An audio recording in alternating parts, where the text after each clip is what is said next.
சேலம் மாநகராட்சியில் திட்டப்பணிகள் முடிவடைந்த பகுதிகளில் 74 கோடி மதிப்பீட்டில் சாலை அமைக்கும் பணிகள் தொடங்கப்பட்டுள்ளன. இது தேர்தலை கருத்தில் கொண்டு தொடங்கப்பட்டுள்ளதாக திமுகவினர் குற்றம் சாட்டியுள்ளனர்.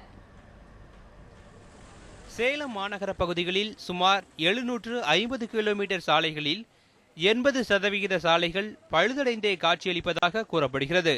7 ஆண்டுகளுக்கு முன்னர் தொடங்கப்பட்ட பாதாள சாக்கடை திட்டம், தனி குடிநீர் திட்டம் போன்றவற்றால் மாநகரில் உள்ள பல்வேறு சாலைகள் சேதமடைந்த நிலையில் உள்ளதென பொதுமக்கள் குற்றம் சாட்டி வருகின்றனர். இந்நிலையில் ஜெயலலிதாவின் பிறந்த நாளையொட்டி 74 கோடி ரூபாய் செலவில் 122 கிலோமீட்டர் தொலைவுக்கு சாலை அமைக்கும் பணிகள் தொடங்கி நடைபெற்று வருகிறது.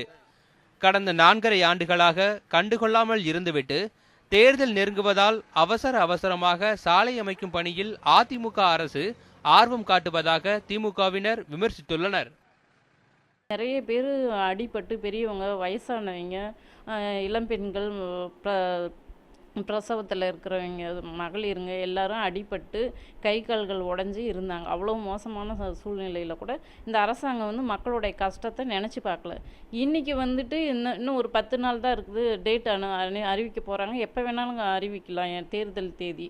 ஆனால் இப்போ ரோடு போடுறேன்னு சொல்லிட்டு பூமி பூஜை போடுறது இது முழுக்க மக்களை ஏமாற்றி ஓட்டு வாங்குறது மட்டும்தான் இவங்களோட எண்ணம். ஆனால் சாலை பணிகளை தொடங்குவதில் தொய்வு ஏற்படுவதற்கு முக்கிய காரணமே திமுக தான் என சேலம் மாநகராட்சி மேயர் சவுண்டப்பன் குற்றம் சாட்டியுள்ளார். தேர்தலை கருத்தில் கொண்டு இப்பணிகள் மேற்கொள்ளப்படவில்லை என்றும் அவர் விளக்கம் அளித்துள்ளார். இது அனைத்து இந்திய அண்ணா திராவிட முன்னேற்ற கழக நிர்வாகத்தில் இந்த குளறுபடி ஏற்படவில்லை. திராவிட முன்னேற்ற கழக மாநகராட்சி நிர்வாகத்தில் தான் குளறுபடி ஏற்பட்டது. அது சரி செய்வதற்குள்ளாக நாங்கள் கிட்டத்தட்ட 4.5 ஆண்டு காலம் மிகவும் சிரமப்பட்டு அந்த பணியை செய்வதற்காக அவ்வளவு சிரமப்பட்டு செய்திருக்கிறோம். இதை ஏதோ கேலி கூத்தாக பேசுகிறார்கள். தொடர்ந்து பல ஆண்டுகளாக சேதமடைந்த சாலைகள் தேர்தல் நேரத்திலாவது சீரமைக்கப்படுகிறதே என மக்கள் கருத்து தெரிவித்துள்ளனர்.